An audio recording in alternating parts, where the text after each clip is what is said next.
श्री स्वामी समर्थ. सर्व आत्म्यांना माझा नमस्कार.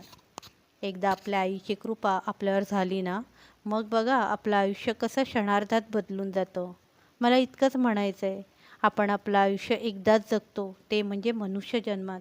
नाहीतर 84 जन्म आपण कोणत्या ना कोणत्या योनीत येऊन आपण काय काय भोगत असतो हे आपल्याला देखील आठवत नाही.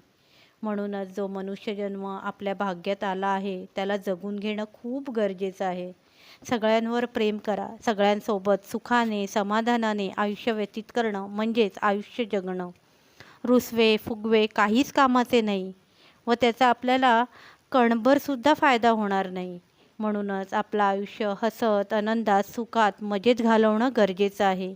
कसलाच कोणत्याच गोष्टीचा फार विचार न करता जे आयुष्यात आपल्याला मिळत आहेत त्यात समाधान मानून आयुष्य व्यतीत केलं तर सर्व आयुष्य सुखात तसंच आनंदात व्यतीत होईल.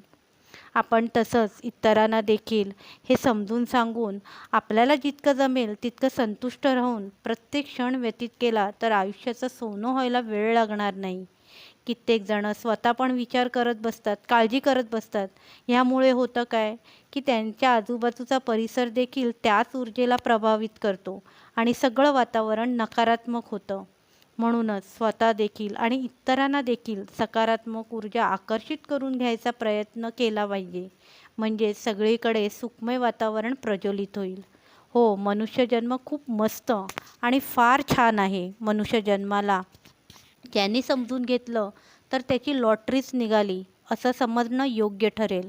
म्हणूनच समजा कितीही काही अडचणी संकट येऊन देत, ती येतील जातील. त्याचा जास्त विचार करत बसून आयुष्य वाया घालवू नये असं मला तरी वाटतं. कारण मी पण हेच करत आहे. खरंच हे माझे अनुभवाचे बोल आहे. खूप काही माझ्या आयुष्यात घडलं तरीसुद्धा आईच्या सानिध्यात खूप सुखात आहे. किती संघर्ष माझ्या वाट्याला आली तरीसुद्धा आईच्या कृपेमुळे मी कधीच डगमगली नाही. मला हेच सर्वांना सांगायचं आहे. अंतःकरणापासून हेच मी सांगते. मनुष्यजन्म एकदाच मिळतो, जगून घ्या. श्री स्वामी समर्थ.